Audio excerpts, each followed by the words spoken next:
Can you ever have enough needle books? I've always got needles. They're really helpful. This is a little tutorial on how I made that gorgeous needle book using some vintage quilt scraps, and I got them from Etsy. I also got some from eBay as well, and I will link those shops below. Now, the first thing I did was wash the scraps in one of those mesh bags so that it collected any of the little bits of the raw seam that comes off. When they did get washed, they had a little bit of the edging sort of coming off because of the because it's woven fabric, it's cotton fabric. So I just cut those off, and then I used a lint roller just to get rid of any little bits that were hanging around.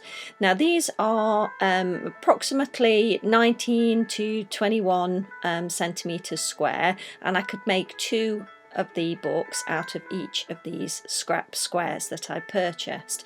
And I basically did that by just folding them in half and then just cutting them in half, so it made little tiny books, approximately 10 centimeter books. So I think they're the perfect size for popping in your handbag and carrying around with you, or popping in your travel luggage and things like that, to be able to take a little stitching on the go, slow stitch pack with you when you go out and about. So they're really, really useful because they are so tiny. Now, obviously they have got little raw edges, so we have to add something to the edges just to stop them from fraying. I mean, you could use them as they are, but I decided to add some seam binding to this particular one. I picked up this gorgeous olive green that I actually bought for a dress and never used. So I just hand stitched that in place so that I could miter the edges, and I hand stitched it because I did want this to be a slow stitching project. I didn't want to use the machine for this one, but I've got so many pieces of that scrap quilt that I probably will be machining some of the edges as well. But this particular one I just did some hand sewing in place, so it was a really relaxing project to do as well. And I mitered those corners as well. I absolutely love the way that seam binding looks on projects like this, because it just makes it look so neat and finished, but it's still in keeping with the vintage look. So yeah, I just really liked the way it turned out, and it's so relaxing to do as well. So if you've not seen how to do seam binding before, basically I can link I'll do a tutorial for that, how to put it on, but basically you fold it in so that the edges are folded, and you sew it so that the edges are nice and folded, and then I just use little tiny stitches to stitch that in place. So that's the finished seam bound edge little book, and really easy, just fold it in half. Now for the interior, just pick a non-woven fabric that can easily be cut to use for the pages for the needles. You could use fleece or felt.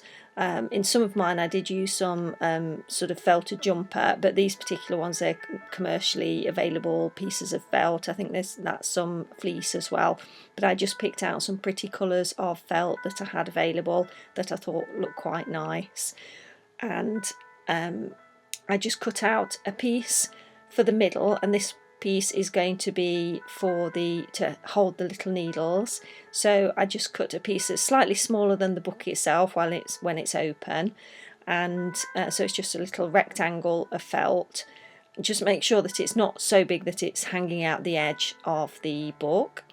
And it's a good idea as well to press this with an iron, but obviously depending on the type of felt you're using, you don't want to burn it, so just make sure your settings are okay for that. Just cut out a little rectangle of felt that is big enough to go inside the book but doesn't poke out of the outside edges, and then that's literally going to be folded in half and then just sewn directly into the centre of the book, just using a straight stitch.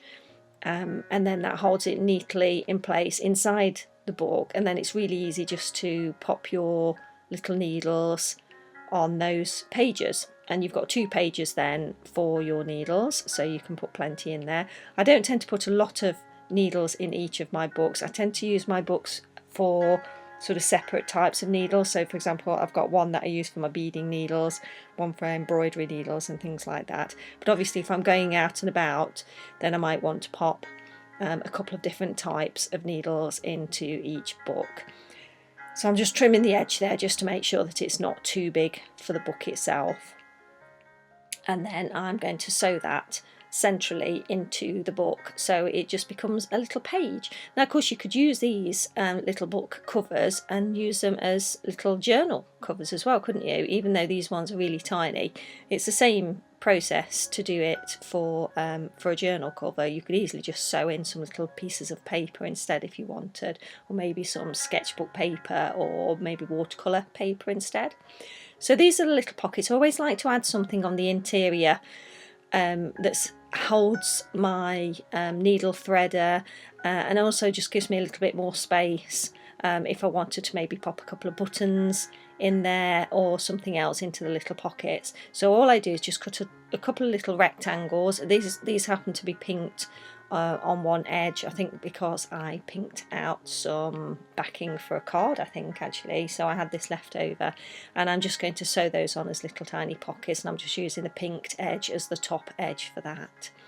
So I sew those in place just using a straight stitch all the way down the inside in the middle of the page, and I just did a little stitch around the outside of those pockets so that I can put something in the top of them. Now I couldn't decide to start with what I wanted to put on the front. I got all my embellishments out, so I've got lots of lovely embellishments there, some faux pearl little beads. I decided not to use any of these, but it's just nice to see them, isn't it? And it just reminded me of how many gorgeous little things I've got, and I did get them out because I'm going to make quite a lot of these, so you'll be seeing those in the next video, I think. So I got out a few beads because I wanted to make sure that I had some good variety to pick, and also it's really nice because stitching beads onto fabric is actually really relaxing. So I have a few little beads that I've had left over from doing jewellery making projects when I made dolls' clothes, but I've decided not to use those particular ones, and instead I pulled out an embellishment that I made a couple of years ago, I think, and I've actually got a couple of videos on my channel that show the making of this. And basically I used embossing powder on one of those, I think it's called a cabochon setting, so it's like a brooch back setting, and I just used some embossing powder on there, and then added some pretty picture and some ribbon and some little pearls and I think glossy accents on that, and that just made the perfect sort of vintage style embellishment for the front of the book, and I think it looks really gorgeous and I absolutely love it. So I hope you enjoyed seeing it, and if you did, please give me a thumbs up, and make sure you subscribe because I've got quite a few of these that I want to show you. Take care, bye!